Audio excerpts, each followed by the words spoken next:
This is light work. Come on, spill the tea. Yeah. Ooh. Hey y'all. What's good? I'm Laura. And I'm Dee. And welcome to Spill the Tea with Laura and Dee. Alright, Sweet. what's our topic today? So, I'm glad you asked. Our Candid Convo for today is navigating the Atlanta real estate market, insights from a CPA and a Realtor. So, what's been the craziest struggle for us navigating this market? Finding properties. Right. That's Why? There are none. Well, there are. Supply is down. There are. It's just like, I feel like because supply is down, everybody's like, oh, well, my house is worth a bajillion dollars. Supply is down. Supply is down, inventory is down, and prices are going through the roof. And I don't, I look at the numbers weekly, and I don't see that changing. Right. I do not see that changing at all. As a matter of fact, buyers who are looking right now, but not actively looking, waiting until interest rates go down, scare me, because I was running a scenario today with my lender on if you bought a $500,000 house today, put 20% down, no PMI, just the standard perfect idea of a loan. Right. Your house payment, I think, was going to be somewhere around $3,100 a month. You buy the same house in 2 years when interest rates come down, and that's, I think, an 8% interest rate or 7%. In 2 years, when they're expecting the interest rates to drop, and of course, there's no crystal ball, that Right. same house is going to have appreciated 12-ish%, 6% year over year. And so you're going to be paying somewhere around $560 for that same house.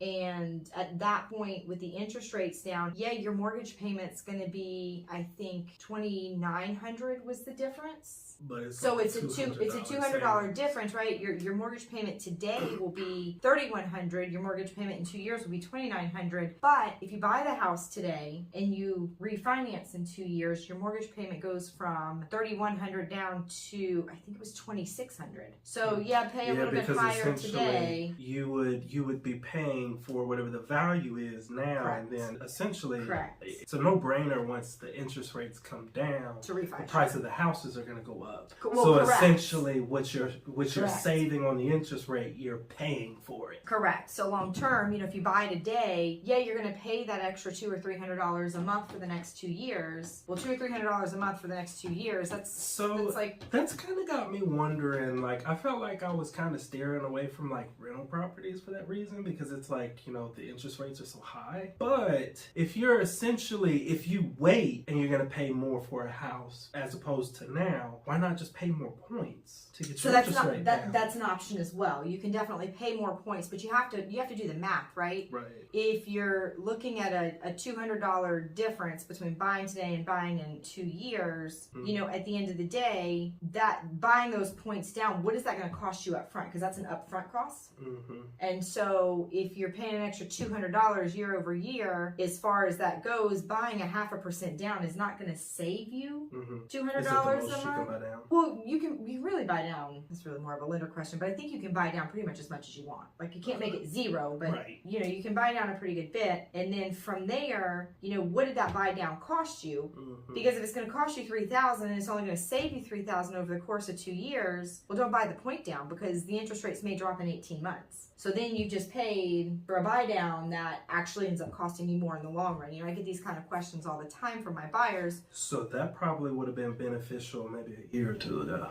Correct. Right, because it's like, okay, well, maybe in 18 months from now it'll go down, but it's like if you were buying back then, it's like, shit, you're talking about 3-4 years. Correct. And so that's probably the biggest problem right now is, supply is down. There's still a lot of buyers in the market, and it's a hard pill to swallow to pay $200,000 for a house you can't live in. Right. Right.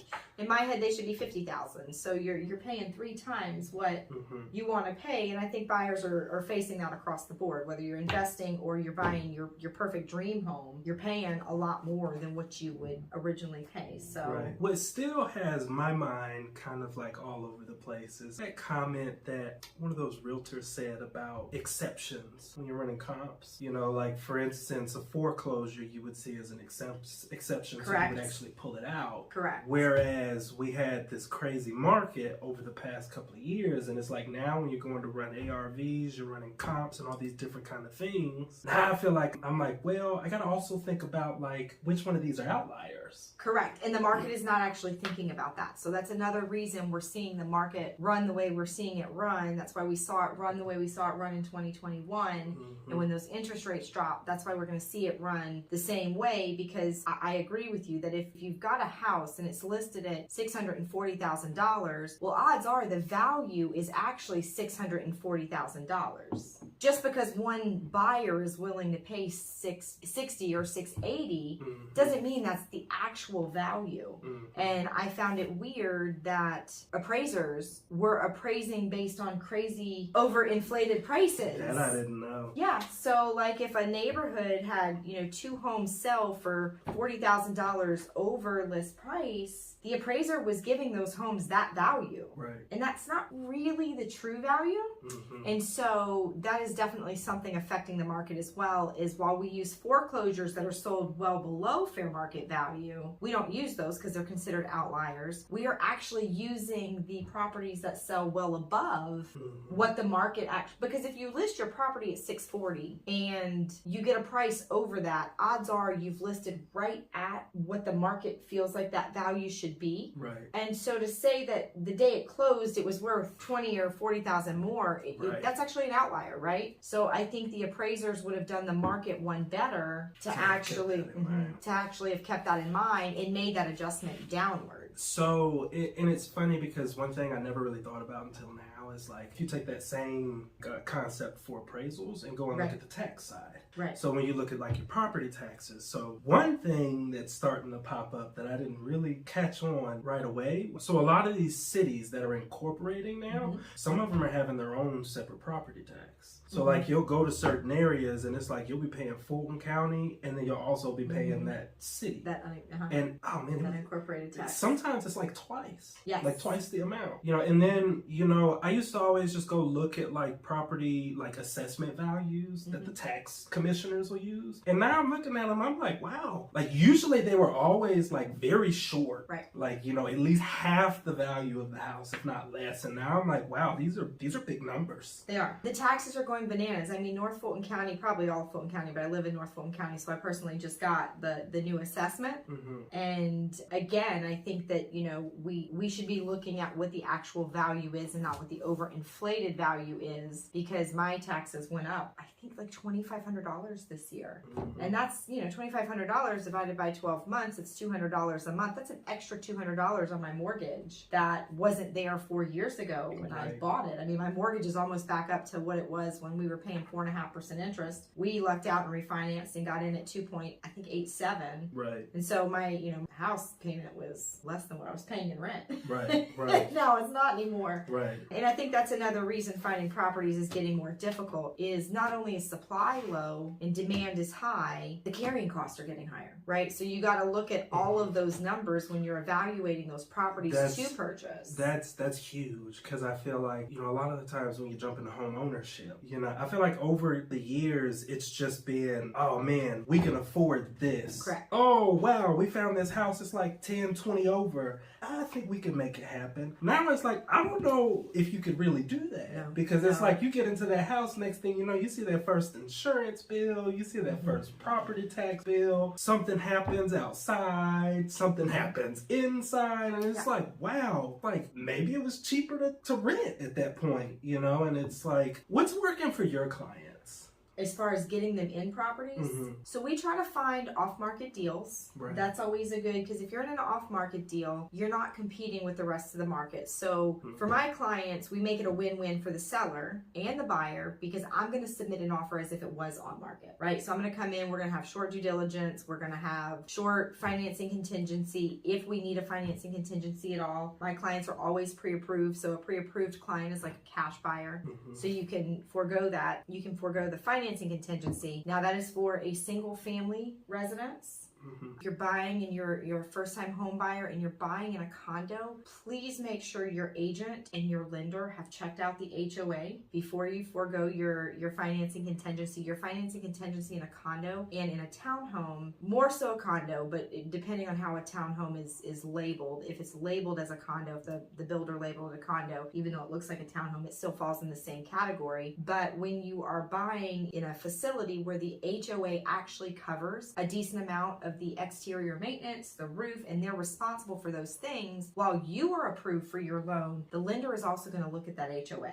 And so the HOA actually has to have a partial approval for the loan as well. And I've seen many buyers get, towards the end of a contract, and then as they're working through financing, we find out that the buyer was actually rejected. Right. And it's not actually the buyer, it is the condo or the HOA. And so what the lender's looking at when they are looking at the numbers from the HOA, they're looking at how much is in the reserves, how many of the residents that currently live in that condo or in that community are behind on their monthly HOA dues and that sort of stuff. So if you're going condo, just, err on the side of caution there. But if you're just doing a single family residence, then be pre-approved. Make sure you've got all of your financing in order. Be ready to pay for all of the closing yourself. If you're looking at a house that's been on the market the very first weekend it goes on the market, it's only been on the market for 2 to 3 days. If it's an A+ house, know what you're offering on, right? Understand what that is and understand the market. And we spend a lot of time, when I'm training my agents, they always look at me and they're like, you really spend this much time doing your comps? And whether I'm doing a comp for a buyer or I'm doing a comp to list a property, we look at that market in every direction and every angle. So I would say having a really clean, tidy, neat contract is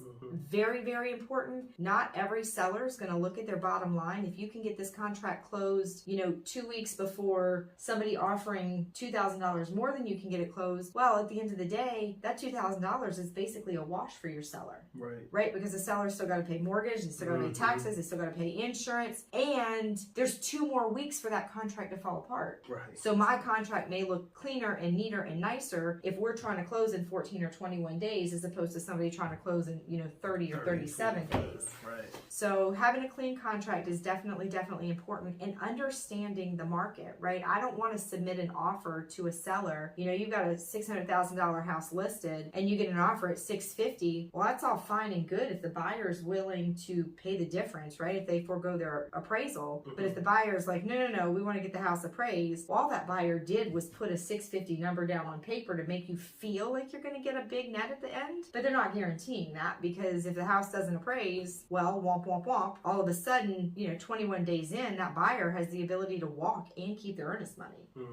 And so taking a good look at the market from every direction, we look at comps within that neighborhood. If there aren't, 3 to 5 comps within that neighborhood in the last 6 months, we're going to go back a year, 365 days. And so looking back 365 days, what does that do to the buyer and the price of the house? Well, you've got to start making adjustments for time, right? I can't really argue a comp 365 days ago, but I can see where that neighborhood is going. I can see what it's done over the last year. And if it's gone up 8%, well, if I take a comp from a year ago, I know that particular property, I need to make my adjustments, and then I need to increase that value by 8% after I make all my adjustments. So one thing you just talked about is as far as so I'll do the same thing. Like if I can't find I'll try and, obviously I'll go like the half mile first. Correct. Can't find a whole bunch there. Maybe I'll go to a mile. But so my max is usually 2. I'll go out 2 miles. Well, I usually don't go out past a mile. Even if that's kind of limited, what I've started doing is, to your point, I don't know that I do 365 days. I'll just look at that specific neighborhood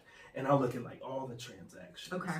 And so one thing I never thought to do, usually I'll just try and take maybe a small sample of those and then kind of, adjustment for time, but I'll only just pick 6%. But I never really thought to kind of see how those houses are trending. Correct. So that's usually how you'll look at it? Correct. Well, you've got to know your trending price, right? Are you trending upwards at the national average of 6%? That's a pretty safe number to use, but it's not always the right number, right? In Alpharetta, when the whole market was declining from October to February this year, we saw a lot of declining markets. I mean, if you look even at the Atlanta market as a whole, there's a decline in property value from October to February. Right. or Alpharetta, where I live, we actually saw 8% increase over those 6 months. Right. Like, that's crazy, right? The whole nation's declining. Interest rates were going up last year. And then, of course, Alpharetta being a highly sought after community because of the schools and the jobs and the housing and, you know, the crime rate. We have no crime in Alpharetta. Like, it's just a very, it's probably the most desirable place to be North Fulton County is in Georgia, or at least in the Atlanta area. So we actually saw an increase. So you've got to understand what that market and what that neighborhood is doing. And just because a city is growing at a certain rate doesn't necessarily mean a neighborhood is growing at a certain rate. You know, I've got a client right now who's got a condo she bought a few years ago. She had a very limited budget. She wanted to be in a very specific area, and now she's looking to move into a single family home. She's a single mom. She's got a son. He wants a dog. And we've been watching the market, and she wants to net a certain amount, and she's been frustrated because even through 2021 and the, you know, COVID in 2020, she didn't see 22% increase in value for 2 years in a row. Right. She just didn't. I mean, we were seeing somewhere in the ballpark of 4 to it was heartbreaking for her. But again, part of the driver for that is that condo has increased their HOA dues every 6 months for the last 4 years. And so, you know, when a buyer is looking at a condo, they have to consider that HOA payment as part of their mortgage payment, right? It becomes debt to income. I would even say adding townhomes to that too, because I feel like townhomes, a lot of the times we get into that same situation. You know, they may have for a while good payment history, all this different kind of stuff, and the next thing you know, just a handful of folks came in and now they're not paying. So Next now thing you know, you're all this, paying. Right, all the stuff that the HOA normally takes care of, they don't have the funds to do. Correct. Right, so Correct. it's like that. It's kind of hard, like keeping all of that in mind. I guess that's why a lot of the lenders, most of the time, whenever there's an HOA, they'll like do some of that due diligence. Correct. They look at that. I mean, you know, not only is your title company looking at, do you personally owe the HOA money? Right. When that HOA is in charge of the roof, it's in charge of the exterior maintenance, it's in charge of maintaining the grounds. If there's not enough money to do that, I mean, I've seen some buildings that I'm like, wow, they're bad. Right. It's like, who's taking care of this? Nobody. Oh man, do you know what time it is? No. Time for Question Quickies. Oh, yeah, my favorite. So, what are our followers asking us yes, this week? so this week we've got, what are the risks involved in real estate investing? Oh, you can lose your money. You can lose your money. You can definitely lose your money. I think the way to mitigate your risk is education, right? I think most of your risks come from lack of education. So one thing I would actually add to that is management. A lot of the times your biggest risk is like no progress. Correct. Right? Especially if you have holding costs. Like we just sat here and talked about how holding costs are going up. So it's like if you don't have management, and when I say management, I'm talking about like somebody that's going out there once, twice, even 3 times a week, somebody that's calling, checking up on the contractors, somebody that's calling and, you know, keeping an eye on the yard or, you know, the lot, making sure stuff's not getting stolen. Right. Or people aren't stealing your power, right, using your plugs. Right. So it's like, I feel like one of your biggest risks is just no progress. Agreed. So, and I would say have a plan, right, to mitigate that risk. Know what your plan is prior to going into the property before you buy. Know how you're going to renovate it. Know what materials you're going to use. Do not take lessons from us. So, another risk is, we were talking about mitigating. But essentially what we're mitigating is also the risk of theft. Yes. So folks stealing things off the site, risk of damage, folks coming out and damaging because you've got a vacant property. And not just folks. I mean, weather. That's a huge one, right? So to mitigate that risk, when you go ahead and you start buying that material and you're looking at, okay, I need X number of 2x4s to create the space to look the way I want it to look, right? You're building your walls or whatever and you're finishing that structure. Don't buy those 2x4s till you have a roof. Right? Oh yeah. So 2 more things. So one, flooding is a big risk, which a lot of the times you don't think about until after you have the house, but you should have thought about that before. And then another one is, especially with these older houses, like building standards. Sure. Right? You may open up a roof and be like, are those 2x4s? A roof? What about the foundation and the crawl spaces in there? Right. They'll take an like old pot. And bricks. Just to stack up some bricks. Yes. Fire.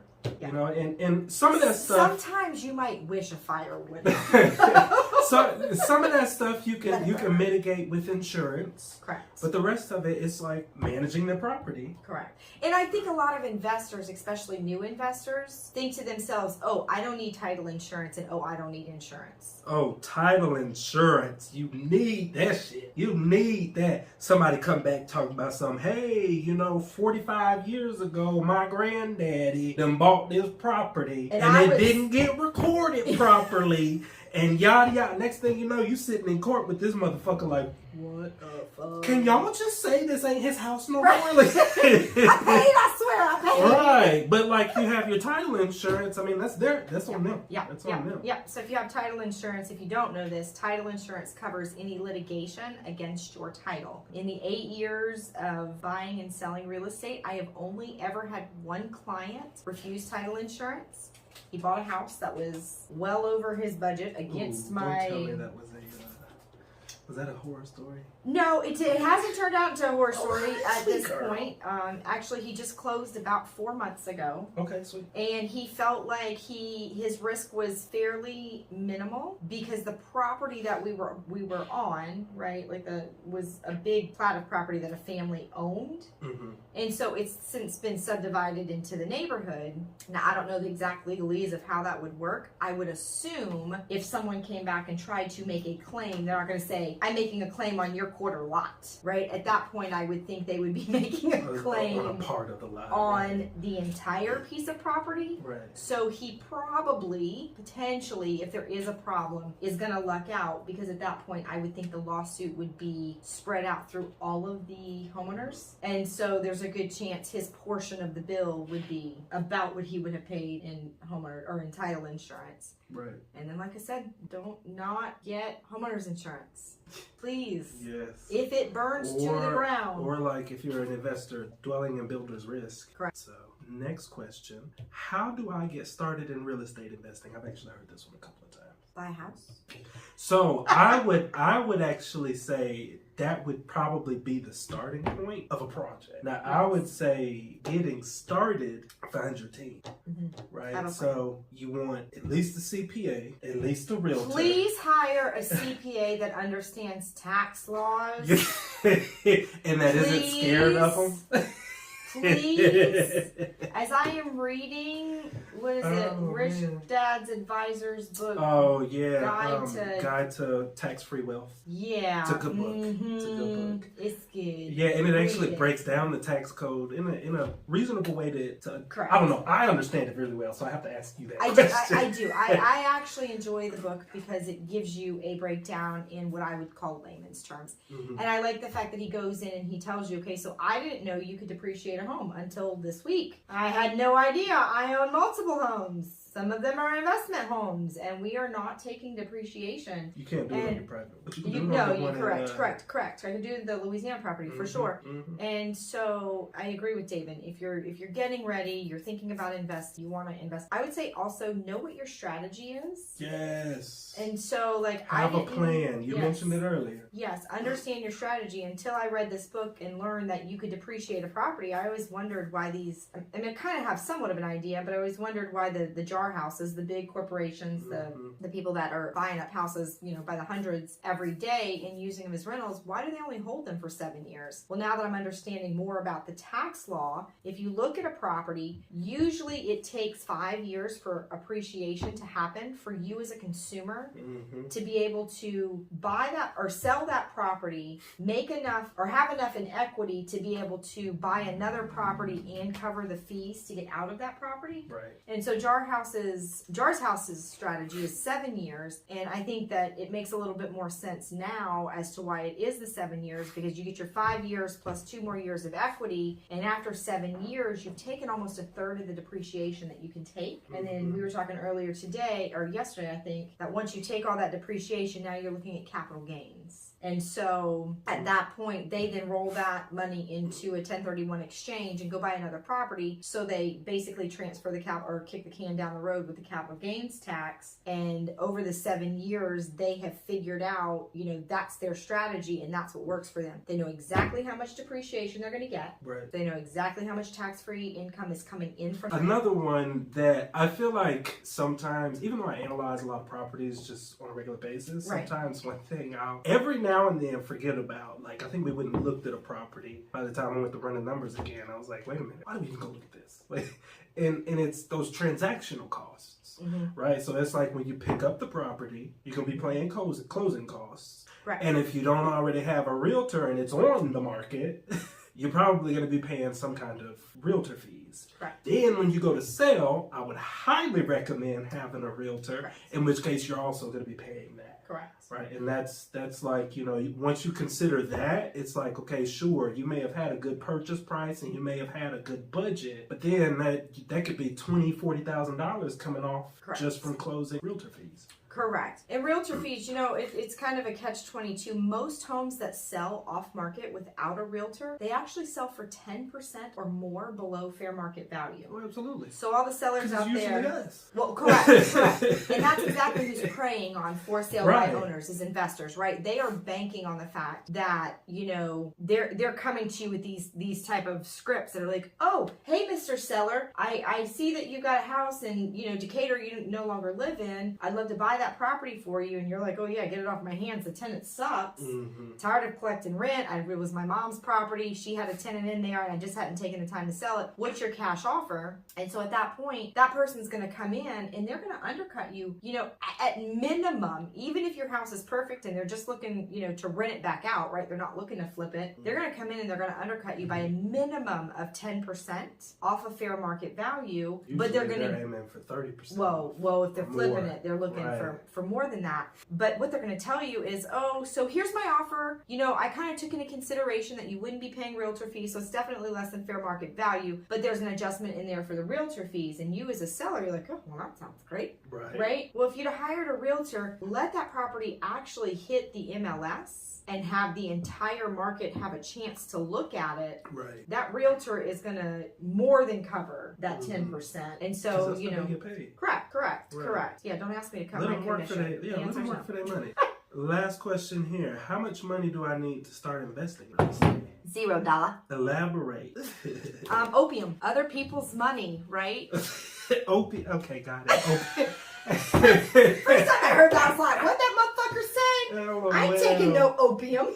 LOL. Yeah, OPM, OPR, and other people's resources, other people's money, other people's stuff. Yes. So you really don't need a lot. If you've got a property and it's got equity sitting in it, there's your down payment right there. If you work with a hard money lender, they're normally going to require you to put about 20% of the project down. And so where do you get that from? How do you get that? Well, the first house we flipped, we borrowed 100% of the money. I mean, I had loans. When I opened my business, when I opened the Lerman team, the very first thing I did was open a bank account and got a credit card. That credit was based on me at that point, but it started building the business credit, right? So for years, I spent time spending money on that credit card, using that credit card, and making sure that the business was building credit. So once we were ready to buy our first home, we went in and we got loans through Bank of America, Truist, and Cabbage, which is now American Express, and I can't get logged into that account. I was wondering. You got logged out too? I kept looking at the Cabbage account and I'm American Express. Yeah, I don't know how to. So I gotta fix that. But other people's money, right? Other people's money, because if you go and get $50,000 from the bank and you turn that into a multiple of 5, well, all of a sudden now you have $250,000. Not one of those dollars. Now, is the credit in my name? Sure, but if the project goes under, it's not coming out of my bank account. So the way the credit works is you actually sign on as guarantor. Correct. So technically you're not on it until you mess up. Correct. So for me, I started off house hacking. So that first house you got me into, I literally paid nothing. And then by the time I sold it, I had like 20 grand that I could turn around and use for something. Correct. And you don't have to sell the house to use the 20 grand. You don't. You can pull out what's called a HELOC, right? So a home equity line of credit, and that home equity line of credit is normally a 30-year term. 10 years you can use the money. So if you pull out a $30,000 HELOC, use 10,000 of it, right? Say you want to update your own bathroom, $10,000, whatever. You pay it off in 5, then you still have 5 more years to be able to pull the money out. So you're able to actually utilize the money for 10 years, and then the bank gives you 20 years to repay normally. Some terms are a little different than that. Right. But there's lots of ways to get started where there's really no money out of your pocket. Right. And actually, like I was mentioning earlier, starting off with a team. If you're starting off with a team, you can even get a little more creative. There's a lot of creative financing. Correct. So you can get into joint ventures. You may end up finding a house that somebody's working on having a hard time. Correct. And you may have, it may not be money, but you may have an expertise that they may be looking for, and they may be willing to bring you into that project and be like, yo, get us out of this shit and you can have your cut. Correct. Right? So there are so many different ways to kind of, skin a cat, but essentially if you don't have that team behind you, you can end up getting yourself into a world of trouble. It's hard to do it alone. I mean, it's hard to do, because if you're flipping a house, odds are you've got another job, right? You've never flipped a house before. This is probably not your only means of income. I hope not, at least. Right. And so having that team allows you to kind of share the responsibilities, not only of the work, but to David's point, of the financials. Right. So, wrapping up today. Thanks for joining us today on Spill the Tea with Laura and Dee. If you have any thoughts or any questions, anything like that for a real estate flipper, real estate professional, or a CPA, hit us up, drop it in the comments, shoot us a note. And as always, if you found this entertaining or helpful, please like, subscribe, and share. Yes. This is light work. Come on, spill the tea. Yeah. Ooh.